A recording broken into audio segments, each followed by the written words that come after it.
എൻസൈക്ലോബിങ്സിൻ്റെ പുതിയൊരു വീഡിയോയിലേക്ക് നിങ്ങൾക്ക് ഏവർക്കും സ്വാഗതം. ഈ വീഡിയോയിലൂടെ നിങ്ങളുമായി ഷെയർ ചെയ്യുന്നത് പഞ്ചായത്ത് തിരഞ്ഞെടുപ്പ് വോട്ടെടുപ്പിന് ശേഷം സംസ്ഥാനത്തെ എല്ലാ റേഷൻ കാർഡ് ഉടമകളും അറിയേണ്ട വളരെ പ്രധാനപ്പെട്ട വിവരങ്ങളാണ് ഈ വീഡിയോയിലൂടെ ഷെയർ ചെയ്യുന്നത്. ക്രിസ്മസ് പ്രമാണിച്ചും ഈ മാസം തിരഞ്ഞെടുപ്പ് ഉണ്ടായതുമൊക്കെ പരിഗണിച്ച് കൂടുതൽ വിഹിതങ്ങളാണ് പ്രത്യേകിച്ച് നീലാവെള്ള കാർഡുകാർക്കൊക്കെ ഇപ്പോൾ വിതരണം ചെയ്യുന്നത്. ഇതിൻ്റെ വിശദമായിട്ടുള്ള വിവരങ്ങളാണ് ഈ വീഡിയോയിലൂടെ ഷെയർ ചെയ്യുന്നത്. നമ്മുടെ വീഡിയോ സാധ്യമായി കാണുന്ന സുഹൃത്തുക്കളാണെങ്കിൽ ആദ്യമേ തന്നെ ചാനൽ ഒന്ന് സബ്സ്ക്രൈബ് ചെയ്യുക. അപ്പോൾ നമുക്ക് വിശദാംശങ്ങളിലേക്ക് കടക്കാം. ആദ്യത്തെ അറിയിപ്പ്, കഴിഞ്ഞ 5 വർഷങ്ങൾക്കിടയിൽ കേരളത്തിൽ 2.58 ലക്ഷം റേഷൻ കാർഡുകൾ റദ്ദാക്കിയതായിട്ട് കേന്ദ്ര സർക്കാർ ലോകസഭയിൽ ഇന്നലെ അറിയിച്ചിരുന്നു. രാജ്യമൊട്ടാകെ 2.5 കോടിയോളം റേഷൻ കാർഡുകളാണ് റദ്ദാക്കിയത്. അനർഹരായിട്ടുള്ളവർ, റേഷൻ കാർഡിൽ ഉള്ളവർ, KYC പൊരുത്തക്കേട്, അതോടൊപ്പം തന്നെ മരണം, സ്ഥലം മാറ്റം തുടങ്ങിയ കാരണങ്ങളാണ് റേഷൻ കാർഡ് റദ്ദാക്കുന്നതിനായിട്ട് സർക്കാരുകൾ ചൂണ്ടിക്കാണിച്ചിരിക്കുന്നത്.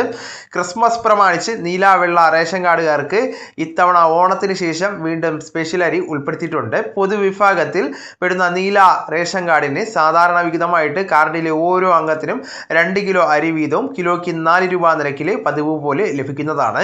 ഇതുകൂടാതെ ഡിസംബറിൽ അധിക വിഹിതമായിട്ട് അരിക്ക് കിലോയ്ക്ക് 10 രൂപ 90 പൈസ നിരക്കിലും ലഭിക്കുന്നതാണ്. വെള്ള റേഷൻ കാർഡിനും ഈ മാസം അരി വിഹിതം കൂടുതലുണ്ട്.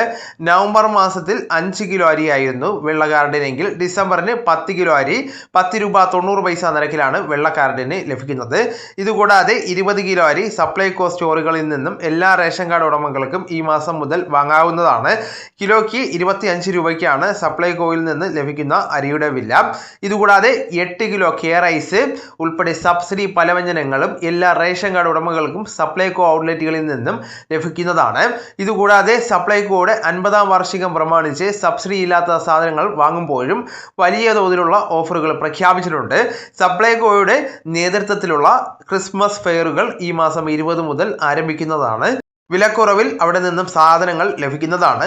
നീലാവെള്ള കാർഡുകാർ ശ്രദ്ധിക്കേണ്ട മറ്റൊരു പ്രധാന കാര്യം, സംസ്ഥാനത്ത് ഇപ്പോൾ വളരെയധികം BPL റേഷൻ കാർഡ്, അതായത് PH പിങ്ക് റേഷൻ കാർഡ് ഒഴിവുകൾ ഉണ്ട്. ഇതിനു മുമ്പ് നീലാവെള്ള റേഷൻ കാർഡുകാരിൽ നിന്നും പിങ്ക് കാർഡിലേക്ക് മാറുന്നവരുടെ അപേക്ഷ ക്ഷണിച്ചപ്പോൾ അപേക്ഷകൾ കുറവായിരുന്നു.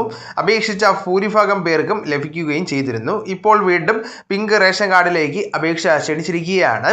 പിങ്ക് റേഷൻ കാർഡ് ലഭിക്കുന്നതിന് അർഹതയുള്ള നീലാവെള്ള റേഷൻ കാർഡുകാർക്ക് ഓൺലൈനായിട്ട് ഡിസംബർ 16-ാം തീയതി വരെ അപേക്ഷിക്കാവുന്നതാണ്. അക്ഷയ കേന്ദ്രം വഴിയോ അല്ലെങ്കിൽ സിറ്റിസൺ ലോഗിൻ പോർട്ടൽ വഴിയോ സ്വന്തമായിട്ട് അപേക്ഷിക്കാവുന്നതാണ്.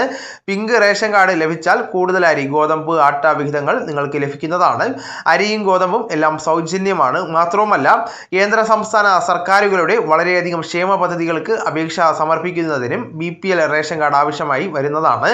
അതിനാൽ തന്നെ അർഹതയുള്ളവർ ഡിസംബർ 16-നുള്ളിൽ തന്നെ അപേക്ഷകൾ സമർപ്പിക്കുവാൻ ശ്രമിക്കേണ്ടതാണ്. മറ്റൊരു അറിയിപ്പ്, സംസ്ഥാനത്ത് റേഷൻ മണ്ണെണ്ണയുടെ വില വീണ്ടും വർദ്ധിച്ചിരിക്കുകയാണ്.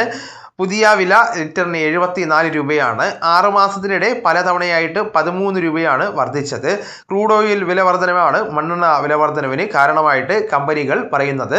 വളരെ പ്രധാനപ്പെട്ട ഈ വിവരങ്ങൾ നിങ്ങളുടെ സുഹൃത്തുക്കളിലേക്കും മറ്റ് ഗ്രൂപ്പുകളിലേക്കും കൂടെ ഷെയർ ചെയ്യുക. നമുക്ക് തുടർന്നും വിജ്ഞാനപരമായിട്ടുള്ള മറ്റ് വീഡിയോസും ആനുകാലിക വിവരങ്ങളുമായിട്ട് വീണ്ടും കാണാം. അതുവരെ ഗുഡ് ബൈ.